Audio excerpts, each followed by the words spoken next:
Bapak, Ibu, dan saudara-saudara kekasih dalam Tuhan Yesus Kristus, puji dan syukur kita panjatkan kepada Tuhan Yesus yang penuh dengan kasih setia, penuh dengan anugerah kepada saudara dan saya.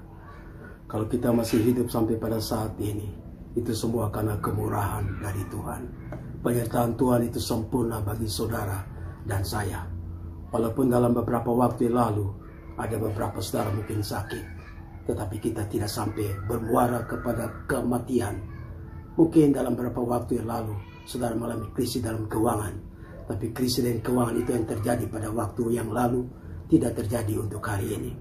Karena itu saudara-saudara, kita hidup di dalam persoalan, kita hidup dengan berbagai musibah demi musibah, tetapi yang tidak pernah berubah adalah Tuhan kita Yesus Kristus. Dia tidak pernah berubah, baik kemarin maupun hari ini. Bahkan pada hari besok pun, Yesus Kristus kita tetap Tuhan yang setia, Tuhan yang senantiasa memberkati kita. Saudara-saudaraku dikasihi Tuhan, kita belajar prinsip-prinsip rohani yang sangat indah daripada perjalanan umat Israel pada waktu mereka berada di dalam penjajahan oleh bangsa Mesir. Dan Allah tidak ingin bangsanya berada dalam penderitaan. Allah tidak ingin supaya bangsa yang berada dalam penindasan. Allah ingin bangsanya merdeka, supaya dengan kemerdekaan yang mereka punyai, mereka bisa menyembah dan beribadah yang penuh leluasa kepada Tuhannya. Karena itu saudara-saudara, Tuhan mau mengembalikan umatnya kepada kedudukan yang terhormat, kepada bangsa yang bisa diandalkan, bangsa yang merdeka. Karena itu dia memanggil Musa, supaya Musa menyelamatkan umatnya dengan pertolongan daripada Tuhan. Musa pergi kepada Firaun yang menjadi penguasa penuh atas bangsa Mesir dengan menyatakan 10 tulah, supaya Firaun yang penuh dengan otoritas, yang memimpin bangsa yang besar, yang memberi pengaruh untuk bangsa itu tidak bisa beribadah kepada Tuhan dan tetap menggunakan haknya untuk menjajah bangsa umat Allah. Tuhan tidak ingin seperti itu, karena Tuhan punya rencana yang indah untuk umatnya, untuk tetap beribadah pada Tuhan. Maka ada tulah yang pertama terjadi kepada bangsa Mesir, yaitu air berubah menjadi darah. Semua air di Mesir berubah menjadi darah, supaya dengan catatan tulah seperti itu, Firaun bisa bermurah hati. Firaun boleh melihat bahwa Allah sungguh-sungguh menyertai umatnya, supaya dia bisa membiarkan permintaannya pada Musa untuk membawa umatnya meninggalkan Mesir. Tetapi dia masih memiliki hati yang keras. Tuhan memberikan tulah yang kedua, itu tulah katak. Tulah yang ketiga, tulah nyamuk. Tulah yang keempat, lalat pikat. Dan bukan saja 4 tulah yang sudah diberikan, dan Firaun mempunyai hati yang lunak. Sebentar lunak, kemudian keras kepala lagi. Maka tulah kelima, penyakit sampar bagi semua ternak. Tulah yang keenam, hujan es. Dan tulah ketujuh, tulah belalang. Dan tulah ke-8, gelap gulita terjadi di seluruh bangsa Mesir. Dan tulah yang terakhir adalah kematian anak-anak sulung. Saudara-saudara yang kekasih dalam Tuhan Yesus Kristus, seperti yang tercatat di dalam Keluaran pasal yang ke-12 ayat yang ke-29 sampai pada ayat yang ke-42. Saudara bisa baca ayat firman Tuhan ini, dan saudara bisa merenungkan dan mendiskusikan di tengah-tengah keluarga saudara. Dan saudara bisa melihat ada hal-hal yang indah di mana Allah menyatakan kuasa pemeliharaan di dalam situasi-situasi yang sulit. Dan pada waktu Tuhan melakukan tulah yang terakhir, yaitu tulah yang ke-10, pada malam itu terjadi duka cita yang terbesar di bangsa Mesir, yaitu kematian semua anak-anak sulung, termasuk anak daripada Raja Firaun. Di kerajaan berduka, di rumah-rumah kaya, orang-orang kaya yang punya rumah-rumah mewah pun berduka. Di rumah-rumah kehidupan orang yang memiliki ekonomi yang menengah juga berduka. Semua bangsa Mesir berduka. Tetapi umat Allah yang berada di Mesir tidak berduka. Tidak ada satupun anak daripada umat Israel itu yang meninggal. Saudara-saudara dikasih Tuhan, pada malam itu kekerasan hati daripada Firaun hancur, karena dia tidak bisa menahan lagi kehebatannya pada waktu dia berhadapan dengan Allah. Kekerasan hati itu ditaklukkan dengan kuasa daripada Allah. Allah kita adalah Allah yang dasar, Allah yang penuh dengan kedaulatan. Dia mau bertindak apa saja, tidak tergantung daripada orang lain. Tetapi itu adalah hak otoritas daripada Allah. Kalau Allah mau cabut nyawa saudara, itu adalah hak Allah sendiri. Penyakit tidak mungkin juga bisa mencabut nyawa saudara kalau Allah tidak berkehendak untuk mencabut nyawa saudara. Ada banyak orang dalam sakit kanker stadium keempat pun, tetapi Tuhan menyembuhkannya. Walaupun dokter sudah memfinish orang itu pasti meninggal. Saudara, karena itu kita tahu bahwa Allah punya kedaulatan yang penuh. Karena itu Allah ingin supaya kita tetap menyembah kepada Allah. Kita harus beribadah kepada Allah dalam situasi apapun. Karena itu saudara, dalam pandemi ini ada beberapa kali mungkin gereja tertutup karena keadaan tidak mungkin kita beribadah karena ada pembatasan jarak dan lain-lain. Karena ruangan terbatas dan sistem protokol yang kurang begitu baik. Kita diajar untuk taat kepada peraturan pemerintah. Itu hal yang baik saudara. Tetapi itu tidak akan mengurangi gairah saudara untuk beribadah kepada Allah. Beribadah kepada Allah tidak tergantung kepada gedung. Beribadah kepada Allah tergantung daripada sikap hati. Kalau gereja tertutup, hati saudara masih terbuka untuk beribadah kepada Allah, itu sudah cukup. Tetapi kalau gereja tertutup dan hati saudara tertutup untuk menyembah kepada Allah, itu sangat berbahaya sekali. Saudara-saudara, kalau pintu gereja terbuka dan hati saudara terbuka, itu sangat hal yang sangat luar biasa. Karena itu saudara, saya menghadapi situasi ini pun, apapun yang terjadi, saudara tetap untuk beribadah kepada Allah, mencari Allah. Karena Allah berdaulat penuh untuk menentukan masa depanmu, untuk menentukan akhir hidupmu. Karena Allah adalah penentu adanya bumi ini. Bahkan sampai kekekalan pun Allah menentukan segala sesuatu yang akan terjadi pada kekekalan. Karena itu Raja Firaun yang keras kepala pun pada waktu berhadapan dengan Allah, dia tidak kuat lagi berhadapan dengan Allah. Dia suruh untuk memanggil Harun, dia suruh untuk memanggil Musa, dan berkata kepada Musa pada ayat 31. Lalu pada malam itu dipanggilnyalah Musa dan Harun. Katanya, bangunlah, keluarlah dari tengah-tengah bangsaku, baik kamu maupun orang Israel. Pergilah, beribadahlah kepada Tuhan seperti katamu itu. Saudara-saudara, ini kata-kata di mana sudah frustasi daripada Firaun. Karena dia melihat betapa maha kuasanya Allah. Di mana rencana Allah supaya umatnya beribadah, untuk pergi ke negara yang terhormat, untuk pergi menikmati kebebasan, di mana mereka bisa menjadi satu bangsa yang sungguh-sungguh dihormati oleh bangsa lain. Itu terjadi setelah Firaun yang keras itu dipatahkan oleh kuasa kehadiran Allah. Dan Firaun membiarkan mereka pergi dengan Musa. Puji Tuhan saudara. Saya percaya saudara, dalam situasi apapun, kedaulatan Allah berlangsung bagi saudara. Penyertaan Allah juga berlangsung bagi saudara.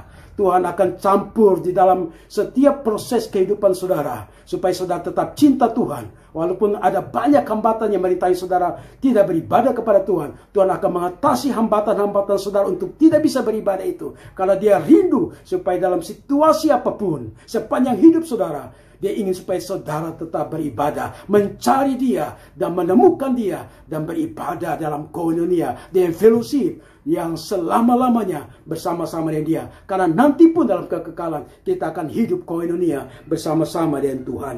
Dan apa yang terjadi bagi umatnya? Apakah umatnya melawan dan tidak mau pergi karena mereka sudah nyaman? Mungkin mereka sudah kaya di Mesir. Semua umat Israel yang banyak itu, mereka kira-kira 600.000 orang laki-laki, tidak termasuk anak-anak, semuanya taat kepada kata-kata dari hamba Tuhan, dari Musa yang diperintahkan oleh Tuhan, dan mereka semua pergi. Saudara-saudara, dikatakan oleh firman Tuhan, orang Israel melakukan juga seperti kata Musa. Mereka meminta dari orang Mesir barang-barang emas dan perak serta kain-kainnya.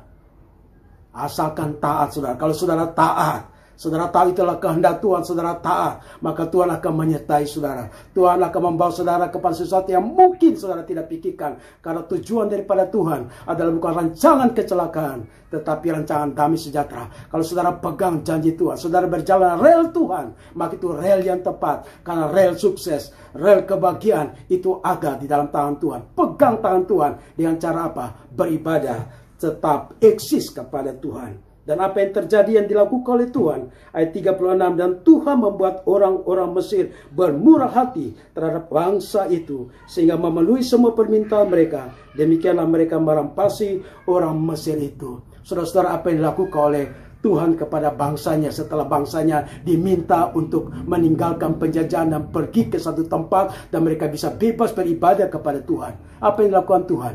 Tuhan memberikan kemurahan hati kepada orang-orang Mesir, dan orang-orang Mesir memberikan kemurahan hati kepada orang Israel. Mereka ambil emas, mereka ambil perak, mereka ambil pembekalan semua dan mereka beri kepada orang Israel. Dan cepat-cepat pergilah orang Israel. Kami tidak tahan lagi menahan anak-anak Tuhan yang hidup bersama dengan kami, karena kalian ada di sini. Karena kami melanggar perintah Tuhan, maka kami mendapatkan malapetaka. Mereka ingin supaya umat Israel pergi, dan mereka memberikan semua persembahan-persembahan kepada bangsa Israel. Dan bangsa Israel pergi, saudara-saudaraku. Pada waktu mereka pergi, apa yang terjadi? Mereka tidak punya tabungan yang simpan bertahun-tahun seperti biasanya. Saudara-saudara memiliki tabungan yang banyak sekali untuk menghidupi kehidupan saudara pada tahun-tahun yang akan datang. Tidak ada satu tabungan pun untuk menjamin kehidupan mereka yang panjang. Mereka tidak tahu berapa tahun mereka melewati perjalanan. Tetapi dalam catatan Alkitab, 40 tahun mereka berjalan di dalam padang belantara. Tidak ada makanan, tidak ada apa-apa. Karena itu, saudara-saudaraku, ada pembekalan yang awal yang Tuhan berikan, yaitu kemurahan hati daripada musuh-musuhnya. Tuhan bisa memberikan, merubah hati musuh-musuh untuk menolong umatnya, supaya umatnya bisa makan dan minum pada waktu mereka pergi pada awal menuju kepada satu tempat kebebasan untuk beribadah kepada Tuhan. Saya percaya Tuhan juga akan memimpin saudara dalam musim pandemi, dalam musim yang sulit ini. Walaupun saudara masa tidak ada uang yang cukup, saudara mungkin merasa bahwa kesehatan saudara terganggu, di mana keadaan-keadaan yang tidak membuat saudara bisa mendapatkan hidup lebih layak pada tahun-tahun yang akan datang. Saudara, itulah protek iblis, itu pikiran iblis yang mengganggu, menggoda saudara. Saudara tahu kalau Tuhan ingin supaya saudara pergi beribadah, mencari Tuhan, maka pada setiap keinginan saudara untuk beribadah kepada Tuhan, itu akan diikuti dengan berkat Tuhan akan menyertai. Dengar baik-baik saudara. Kalau saudara mau punya kerinduan untuk mencari Tuhan, untuk beribadah kepada Tuhan, kalau saudara punya niat untuk sungguh-sungguh dan menemukan Tuhan dalam ibadah, maka itu akan disertai dengan berbagai macam berkat-berkat Tuhan. Langkah demi langkah Tuhan beri kepada saudara berkat di dalam saudara mencari Tuhan dalam ibadah. Setiap ibadah kita itu selalu ada langkah-langkah berkat yang menyertai. Itu dibuktikan 40 tahun.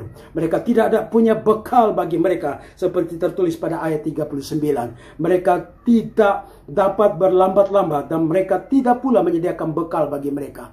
Tuhan menyediakan bekal 40 tahun dalam masa pengembaraan di padang gurun, di mana sepatu pun mereka, di mana Tuhan bisa memberikan kekuatan sepatu mereka selama 40 tahun tidak beli ganti sepatu. Berapa banyak sepatu saudara dalam satu tahun?